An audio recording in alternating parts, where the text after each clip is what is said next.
नमस्कार साथियों, स्वागत है आप सभी का शालू आर्ट क्लास में। तो सबसे पहले जो लोग चैनल पे एकदम नए हैं प्लीज़ सब्सक्राइब कर लीजिए। मेरे बहुत ही काम के सिलेक्टेड चुनिंदा प्रश्नों के लिए आपका जो वीडियो आते हैं वो देखने के लिए। चलिए, तो आज हम जो है लास्ट मैंने 57 नंबर क्वेश्चन पे एंड किया था। चैप्टर 14 का पार्ट 2 लेकर आई हूँ। तो पहला प्रश्न है, इनमें से असंबद्ध चित्रकार का नाम बताना है। तो यहाँ पे हमारा ऑप्शन नंबर बी सही हो जाएगा। राम कुमार इन चारों में असंबद्ध हैं, डिफरेंट हैं। अगला प्रश्न है, उस चित्रकार का नाम बताइए जिसने कला का अध्ययन पेरिस में किया और जो अपनी भावनात्मक दुनिया की अभिव्यक्ति नगर और प्राकृतिक दृश्यों द्वारा करता है। तो option number D Ram Kumar सही हो जाएगा। अगला प्रश्न है, धनवाद से प्रेरणा लेने के उपरांत निजी विशेषता वाले कलाकार का नाम बताइए। तो यहाँ पे हमारा जो है ऑप्शन नंबर डी सही हो जाएगा, राम कुमार। अगला प्रश्न है, राम कुमार प्रसिद्ध हैं अपने, ऑप्शन नंबर बी सही हो जाएगा, प्रकृति चित्रण के लिए। अगला प्रश्न है, एक चित्रकार जिसने बनारस के घाटों का मनोरम चित्रांकन किया, ऑप्शन नंबर ए सही हो जाएगा, राम कुमार ने। अगला प्रश्न है, अभिव्यंजनावादी चित्रकला का प्रारंभ हुआ, ऑप्शन नंबर बी जर्मनी में। अगला प्रश्न है, अभिव्यंजनावाद किस देश के कलाकारों द्वारा शुरू किया गया था, ऑप्शन नंबर सी जर्मनी के। अगला प्रश्न है, अभिव्यंजनात्मक कलाकार का नाम बताएं, ऑप्शन नंबर सी मंच। अगला प्रश्न है, द स्क्रीन नामक सबसे प्रसिद्ध अभिव्यक्तिवादी चित्र को किसके द्वारा चित्रित किया गया, ऑप्शन नंबर ए एडवर्ड मंच द्वारा। अगला प्रश्न है, ब्लू राइडर नाम के नव आंदोलन की पहल किस कलाकार ने की थी, ऑप्शन नंबर सी कार्नडिस्की ने। अगला प्रश्न है, ब्लू राइडर ग्रुप किसने चित्रित किया, option number B Franz Marc ने। अगला प्रश्न है, जैक्सन पोलॉक किस देश के रहने वाले कलाकार थे, ऑप्शन नंबर बी सही हो जाएगा, अमेरिका के। अगला प्रश्न है, अति यथार्थवाद को इसका नाम और घोषणा पत्र किसने दिया, ऑप्शन नंबर सी सही हो जाएगा, आंद्रे ब्रेटन ने। अब देखिए सूची मिलानी है यहाँ पे, तो चलिए इनमें से ऑप्शन नंबर बी के हिसाब सूची मिलाइए। ऑप्शन नंबर बी सही है, यानी कि घनवादी हो जाएगा पिकासो, अभिव्यंजनवादी हो जाएगा आपका मुंश, और जो है अति यथार्थवादी हो जाएगा वैन गॉग, डॉली, और उत्तर प्रभाववादी हो जाएगा आपका वैन गॉग। चलिए, अब हमारा अगला प्रश्न है, चांद को देखकर भौंकता हुआ कुत्ता किस चित्रकार की कृति है, option number C Joan Miro की।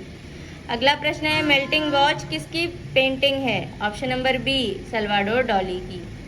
अगला प्रश्न है, तीसरी श्रेणी का डिब्बा कृति का चित्रकार कौन था, ऑप्शन नंबर ए दाउमियर। अगला प्रश्न है, द बर्निंग जिराफ चित्र के चित्रकार का नाम है, ऑप्शन नंबर सी डॉली। अगला प्रश्न है, प्रसिद्ध अति यथार्थवादी कलाकार मैक्स अर्नेस्ट का जन्म किस देश में हुआ था, ऑप्शन नंबर ए जर्मनी में। अगला प्रश्न है, किस अति यथार्थवादी चित्रकार ने the wall of the moon भित्ति चित्र पेरिस में यूनेस्को इमारत पर बनाया था, ऑप्शन नंबर ए जॉन मीरो ने। अगला प्रश्न है, निम्न चित्रकारों में से कौन अति यथार्थवाद से प्रभावित है, ऑप्शन नंबर बी सही हो जाएगा, विकास भट्टाचार्य। अगला प्रश्न है, डॉल शीर्षक वाली श्रृंखलाबद्ध चित्रों का निर्माण किया किसने, ऑप्शन नंबर सी विकास भट्टाचार्य ने। अगला प्रश्न है, फिलिप्पो तोमासो मारिनेत्ती कौन था, ऑप्शन नंबर ए सही हो जाएगा, भविष्यवाद का घोषणा पत्र निर्माता। अगला प्रश्न है, भविष्यवाद या फ्यूचरिज्म का उद्भव किस देश में हुआ था, तो ऑप्शन नंबर हमारा जो है बी सही हो जाएगा, इटली में। अगला प्रश्न है, मैटिस का डांस चित्र किस संग्रहालय में है, option number B museum of modern art New York. अगला प्रश्न है, इसमें से कौन एक प्रसिद्ध जंगलवादी या फाविस्ट चित्रकार है, ऑप्शन नंबर सी मैटिस। अगला प्रश्न है, जॉय ऑफ लाइफ नामक पेंटिंग है, ऑप्शन नंबर सी हेनरी मूर की। अगला प्रश्न है, फाववाद का सबसे प्रमुख चित्रकार कौन था, ऑप्शन नंबर डी मैटिस का। अगला प्रश्न है, कौन प्रसिद्ध फाविज्म कलाकार था, तो ऑप्शन नंबर सी सही हो जाएगा, हेनरी मैटिस। चलिए, तो हमारा अगला प्रश्न है ताश के खिलाड़ी चित्र किसने चित्रित किया? तो ऑप्शन नंबर ए सही हो जाएगा, सेजान ने। अगला प्रश्न है जर्मन अभिव्यक्ति स्कूल की जड़ें और इनकी कृतियों से रखी गई, जिन्होंने 1885 से 1900 की अवधि में एक बेहद व्यक्तिगत चित्रकला शैली विकसित की। ऑप्शन नंबर सी सही हो जाएगा, विंसेंट वैन गॉग और एडवर्ड मंच। अगला प्रश्न है ब्राक और पिकासो ने जिस शैली को जन्म दिया उसे किस नाम से पुकारा जाता है? ऑप्शन नंबर सी सही हो जाएगा, घनवाद। अगला प्रश्न है भविष्यवाद आधुनिक कला आंदोलन किसके द्वारा आरंभ किया गया? ऑप्शन नंबर ए सही हो जाएगा, इटली के कलाकारों द्वारा। अगला प्रश्न है घनवाद का प्रथम चित्र किसका था? ऑप्शन नंबर सी सही हो जाएगा, पाब्लो पिकासो। अगला प्रश्न है किस चित्रकार ने अपना कान काटकर अपनी प्रेमिका को भेंट किया था? Option number A, Van Gogh ने। अगला प्रश्न है भविष्यवादी चित्रकार का नाम बताइए। ऑप्शन नंबर ए, कार्लो कारा। अगला प्रश्न है नवशास्त्रीयतावादी चित्रकार का नाम बताइए।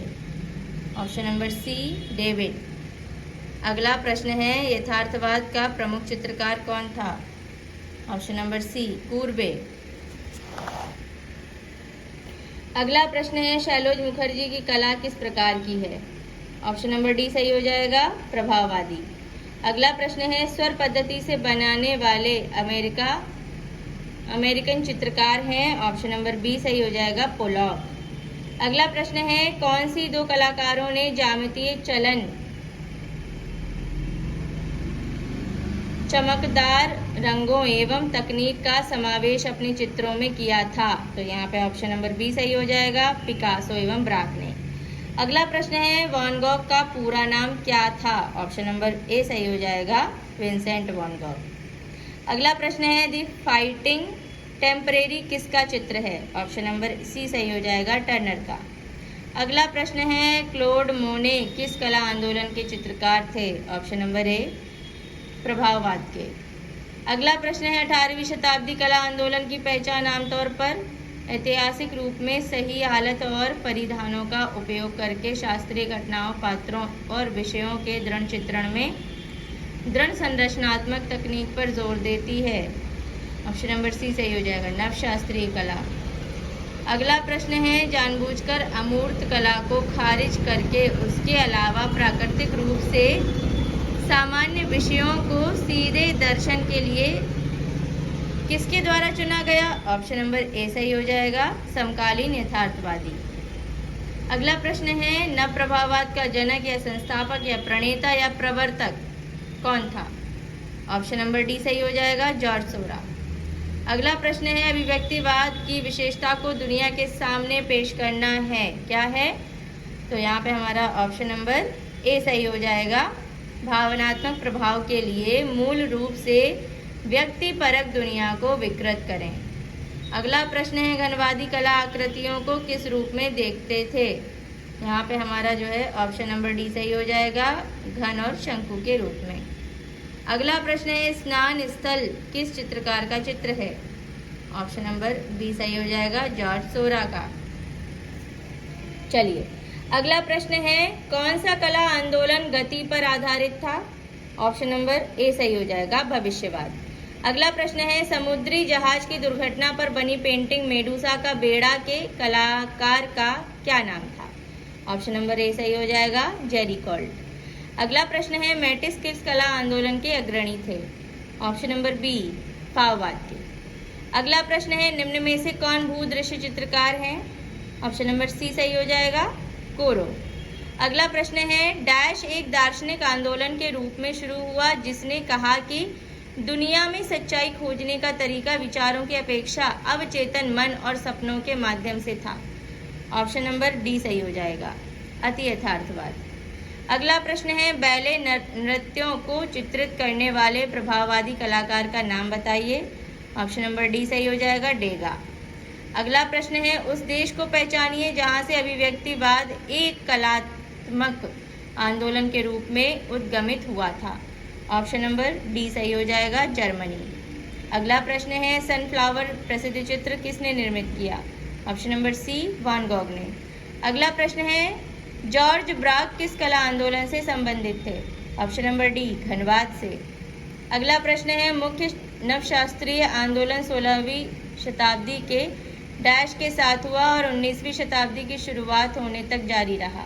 ऑप्शन नंबर ए ज्ञान का युग। अगला प्रश्न है निम्नलिखित में से किस प्रमुख चित्रकार ने स्वच्छंदतावादी आंदोलन प्रारंभ किया? Option number B Theodore Gericault.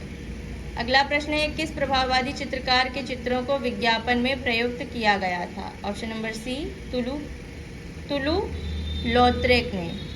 अगला प्रश्न है तीन ताहिती वासी का चित्रकार कौन है? ऑप्शन नंबर डी सही हो जाएगा पॉल गॉगिन। अगला प्रश्न है नवशास्त्रीय चित्रकला स्कूल ने ऐतिहासिक सटीकता के लिए बहुत महत्व दिया? ऑप्शन नंबर सी सही हो जाएगा ग्रीक शैली को।